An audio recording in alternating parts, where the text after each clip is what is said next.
मैं आनंद सिंह जेतावत सह आचार्य।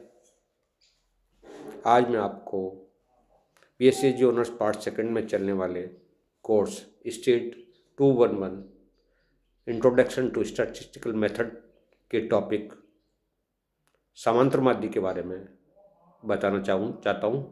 मैंने आपको पिछली क्लास में केंद्रीय प्रवृत्ति किसको कहते हैं, केंद्रीय प्रवृत्ति के माप कौन कौन से हैं और अच्छे मापों के क्या लक्षण हो सकते हैं केंद्रीय प्रवृत्ति के, ये मैंने डिस्कस किया था।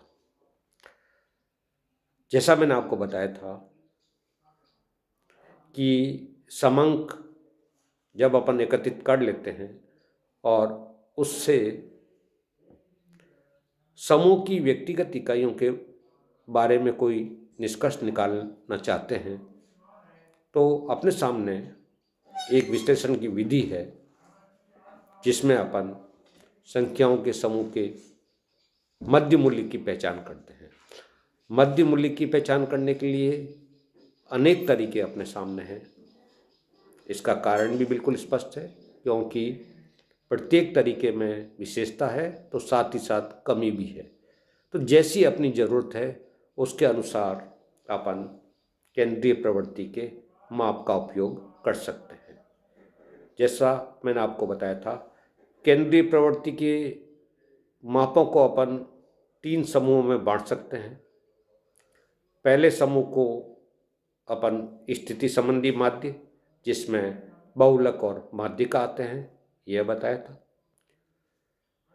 दूसरे समूह में गणित संबंधी माध्यों को अपन शामिल करते हैं, जिसमें समांतर माध्य, गुणोत्तर माध्य, हरात्मक माध्य, द्विघात या वर्गीकरण माध्य सम्मिलित करते हैं।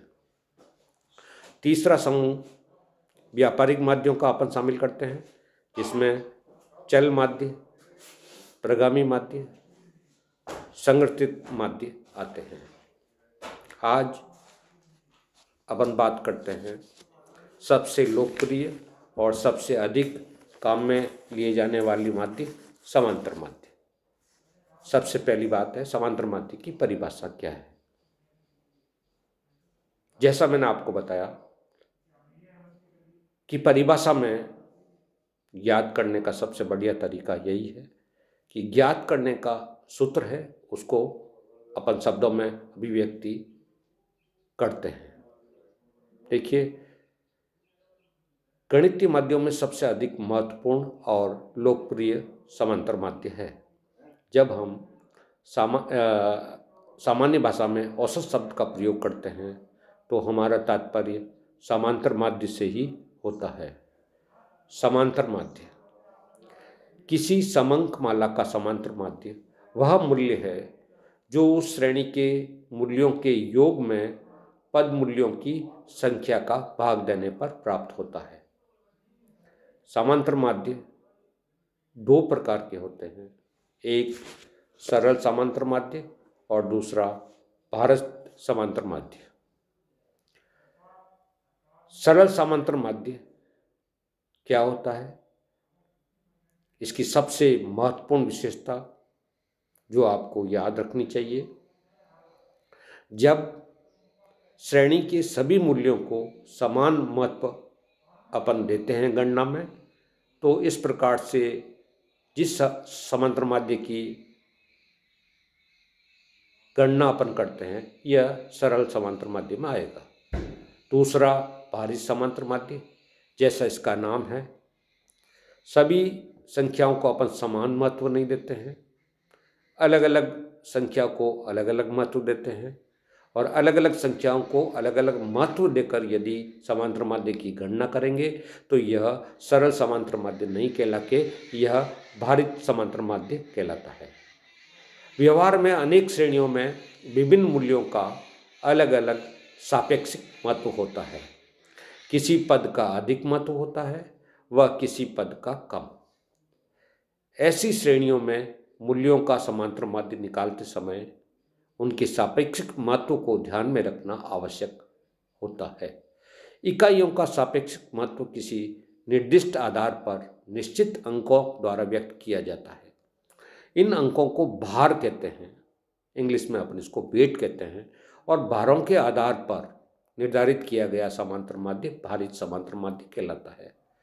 देखिए, एक स्थिति का उदाहरण अपन दे सकते हैं। जैसे यदि अपने को कीमतों के उतार चढ़ाव का प्रभाव लोगों पर क्या पड़ता है यह ज्ञात करना है।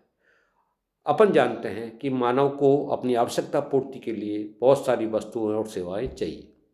उनमें कुछ वस्तुएं बहुत ज़रूरी होती है, कुछ उससे कम और कुछ उससे कम। तो दैनिक व्यवहार में काम आने वाली वस्तुओं को अपने को ज़्यादा महत्व देना पड़ेगा, और उससे कम आने वाली को उसी अनुसार अपने को महत्व देना पड़ेगा। तभी अपन कीमतों के उतार चढ़ाव का मनुष्यों पे या समूह पर क्या प्रभाव पड़ता है इसकी गणना अपन कर सकते हैं।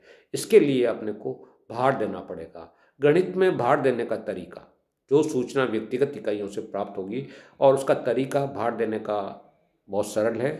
उसको अपन किसी बड़ी संख्या से गुणा करेंगे, उसके बाद में दूसरे नंबर वाली को उससे छोटी, और इसी क्रम में अपन देते जाएंगे गुणा करके। और जो समांतर माध्य अपन गणना करेंगे वह भारित समांतर माध्य कहलाएगा। और इससे जो प्रभाव जानना चाहते हैं अपन इसी रूप में आसानी से और सही प्रकार से जान सकते हैं। तो भारित समांतर माध्य का भी उपयोग किया जाता है जहाँ पर अपने को पदों को अलग अलग महत्व दिया जाना है उस स्थिति में। अब भार, जिसको अपन वेट कहते हैं, जो मूल्यों को भार देते हैं, ये दो प्रकार के हो सकते हैं। वास्तविक भार वे होते हैं जो या तो स्पष्ट रूप से दिए होते हैं और या जो समंकों की प्रकृति के आधार पर संबंधित तथ्यों की सहायता से निश्चित किए जाते हैं। अनुमानित भार, यदि वास्तविक भार ज्ञात न हो सके तो विभिन्न चर मूल्यों के सापेक्षिक महत्व को ध्यान में रखते हुए भारों का उचित अनुमान लगा लिया जाता है। और भार के लिए अपन इंग्लिश का वर्ड W यूज करते हैं। x बार W बराबर sigma W multiplied by x upon sigma W। गणन उद्देश्य के अनुसार भार व आवृत्ति में कोई अंतर नहीं होता है। जिस प्रकार से अपन बारंबारता दी हुई हो और समांतर माध्य ज्ञात करते हैं, उसी प्रकार से यहाँ पर बारंबारता की जगह भार यूज करते हैं। भारित समांतर माध्य के उपयोग की स्थितियाँ, किन किन स्थितियों में अपन भारित समांतर माध्य का उपयोग करते हैं? पहला, जहाँ विभिन्न मूल्यों का अलग अलग सापेक्षिक महत्व हो, वहाँ पर अपन भारित समांतर माध्य का उपयोग करते हैं। दूसरा, जहाँ समंकमाला अनेक उपवर्गों में बटी हो, वहाँ पर भारित समांतर माध्य का उपयोग करते हैं। तीसरा, जहाँ श्रेणी के विभिन्न भागों के अलग अलग समांतर माध्य व पदों की संख्या ज्ञात हो व उनकी सहायता से संयुक्त माध्य निकालना हो, उस स्थिति में भी भारित समांतर माध्य का उपयोग किया जाता है। चौथा, जहाँ पर अनुपात, प्रतिशत और दर दी हुई हो, उसका माध्य निकालना हो तो भारित समांतर माध्य की गणना करते हैं। देखिए, भारित समांतर माध्य का उपयोग सूचकांकों के निर्माण में मृत्यु दर, जन्म दर, बेरोजगारी दर, प्रतिशत, परीक्षा फल आदि के तुलनात्मक अध्ययन के लिए विशेष रूप से किया जाता है।